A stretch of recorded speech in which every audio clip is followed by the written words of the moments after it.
Hello everyone, welcome to Naomi's Bookshelf. Today we're going to do a discussion on Emma.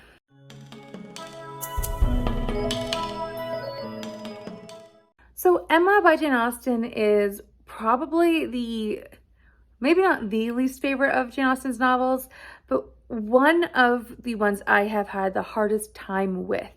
And it's because I did not relate to Emma in any way, shape, or form before or at any point in my life. And I've only read this book once before. I've watched many movie adaptations, and I've watched them many times, at least the most recent one, which is the 2020 version. So I have lots of experience with the versions of Emma, but not the source material. So this year I decided that this was the year I'm going to reread Emma, and I'm glad I did. It definitely improved in my memory of the events of this book, and it improved in certain ways. I still don't think this is a 5-star book for me. It's not perfect, but I do really enjoy so much more of this than I thought I did last time. So in case you've never heard the plot of Emma before, this book is about Emma, who's 21 years old, and she is very wealthy. She's independently wealthy, so she has no need to get married, no need to find herself a husband or find a way to secure her position for the future. So she is able to do whatever she wants, and she likes to do matchmaking. So she is currently on the success of setting up her governess with a gentleman from town, or from their town of Highbury, and she is very excited, and she takes under her wing a young woman named Harriet Smith. Now, this is where the story takes off. This book is really about Emma, as the title suggests, but it is just about Emma being her own person and learning as she grows. She's 21, and it is very evident, and I will say that Emma has a lot to learn in life, and I think that's kind of where I struggled with this. I think I've always had kind of an older soul. I've always been friends with friends who are older than me. Like as a teenager, I was always friends with teenagers who are older than myself. And I feel like I read it when I was Emma's age, or just about. So that's where I didn't feel connected. This book did improve in a lot of ways for me, because the first thing that I have always associated with the book of Emma, or the movie adaptations of Emma, is that Knightley is always right, and it's so annoying. And now when I read it the second time around, only rereading it for the first time ever, I was like, Knightley, you're right on the money. Like, that's, of course you're right, because you have the life experience to tell you that that is the correct decision. And Emma does not have the life experience. And because we read this book, not in first person, but through Emma's perceptions and through Emma's experiences, we do not understand what's going on.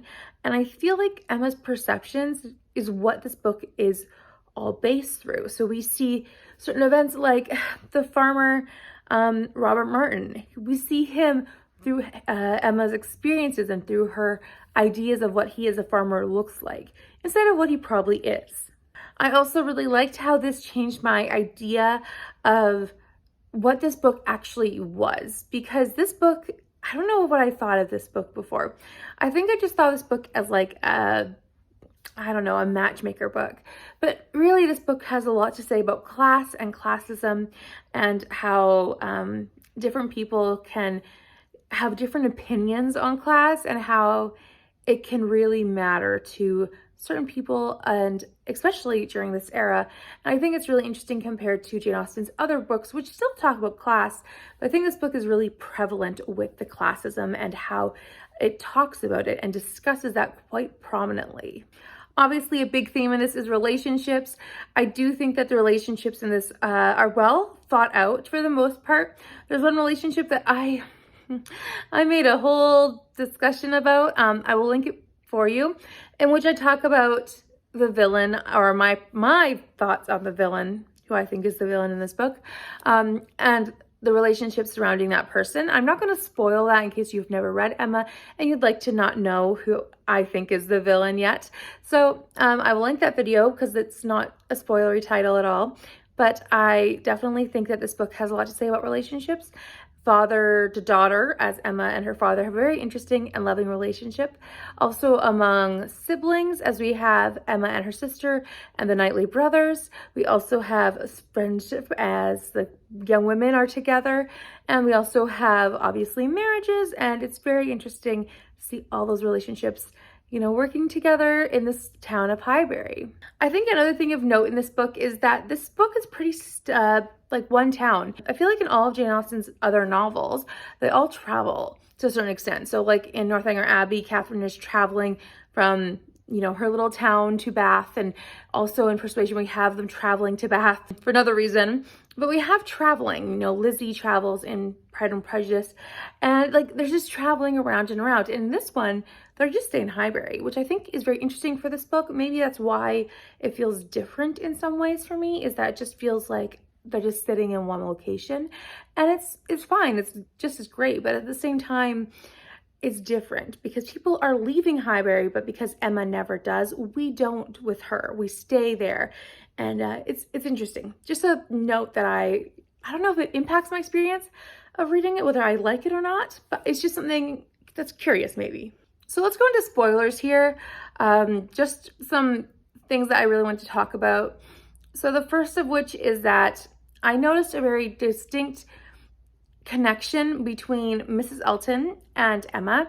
I noticed that they're very much the same kind of person, except for the fact that Emma is a lot more soft and Mrs. Elton is a lot more like of a caricature. Mrs. Elton is a lot more distinct and a lot more sharp in the way that she's trying to fix Jane Fairfax, and she's trying to help her along in society. And Emma is trying to do the same thing for Harriet Smith, but however, Harriet Smith is a lot more docile than Jane Fairfax. Just something of note, I found it very interesting how that is just a little relationship that is dual. There's two of them in that same position. And if the mentee was switched in either relationship, I think it'd be very bad for Harriet to be under Mrs. Elton's control. That'd be very bad. So I think that's just something I found to be interesting, especially since Harriet is never treated properly in regards to her, you know, her own ideas, I think, until the very end. And I do think that Emma does her wrong in this. I think something that's easy to do with this book is to just assume that Emma is right. That Emma is, of course, right, because she's the main person we're reading through.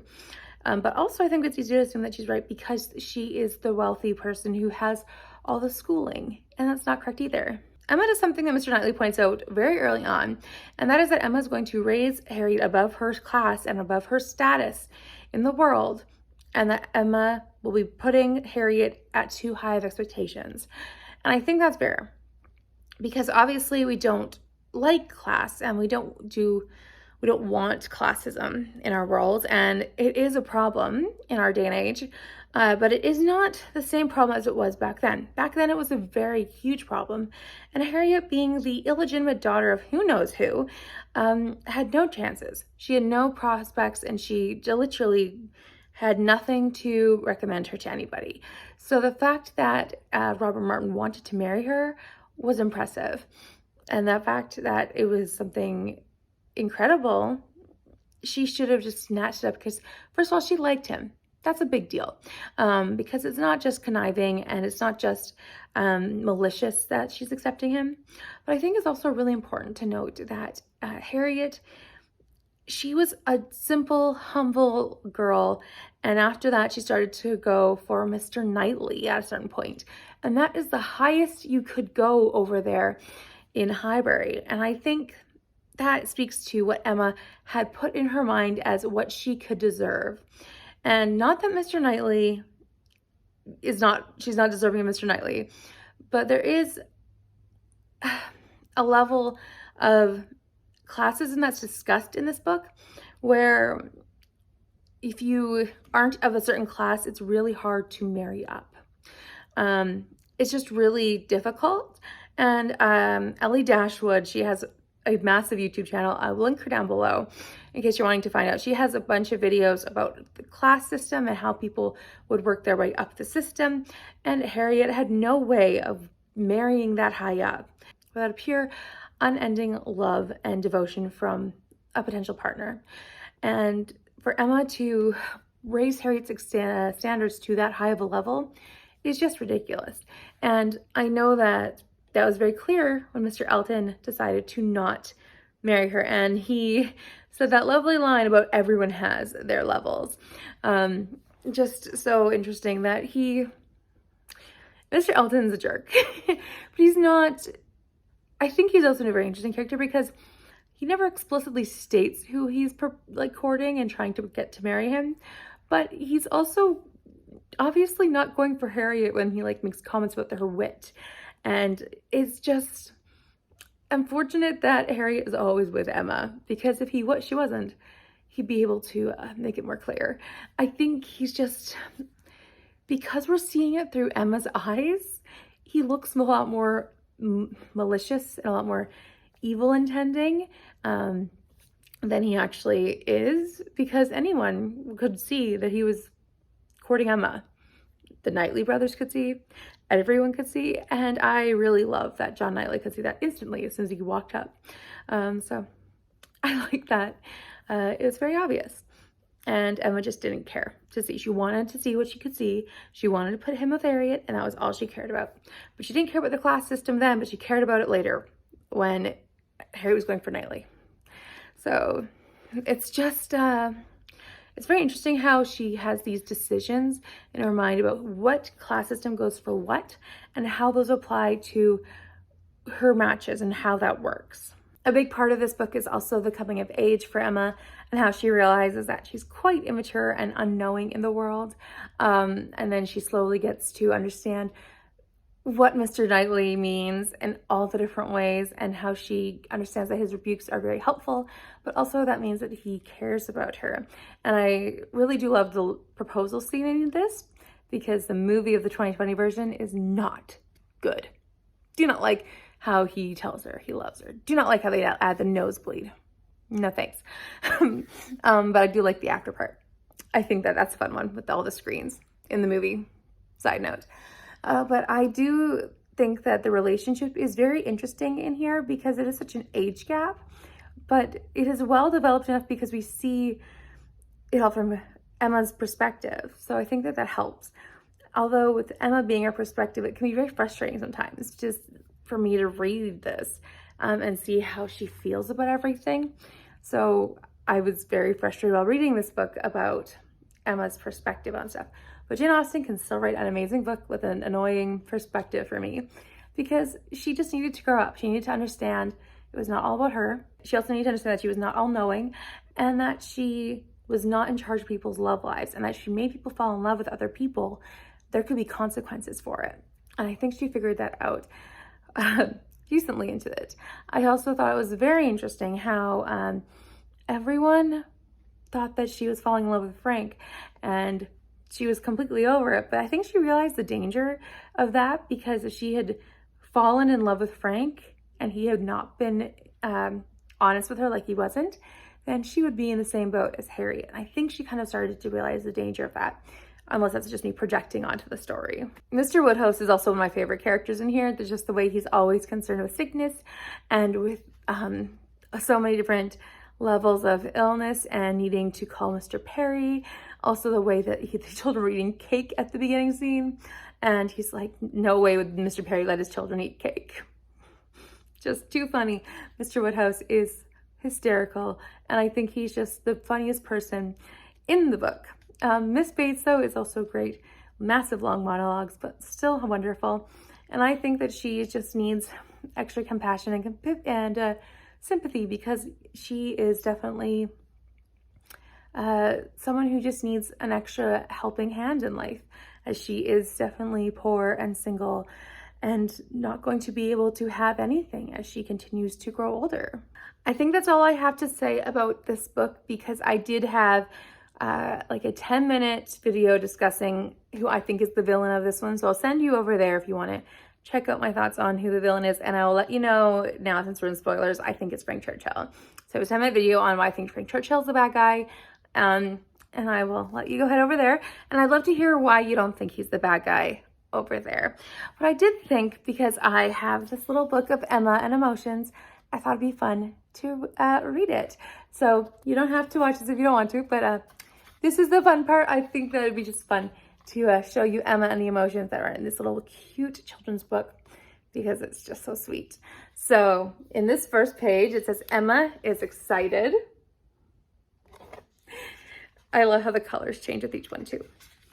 Mr. Weston is surprised. Miss Taylor is happy. Harriet is sad.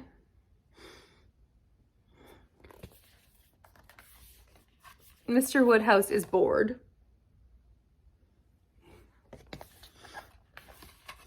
Mr. Elton is angry. Miss Bates is scared.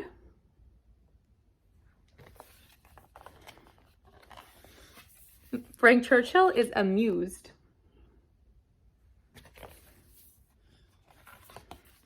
Jane Fairfax is tired. And Mr. Knightley is loved. So that is my Emma primer. And if you have watched this, you have now officially read a retelling of Emma for Jane Austen July.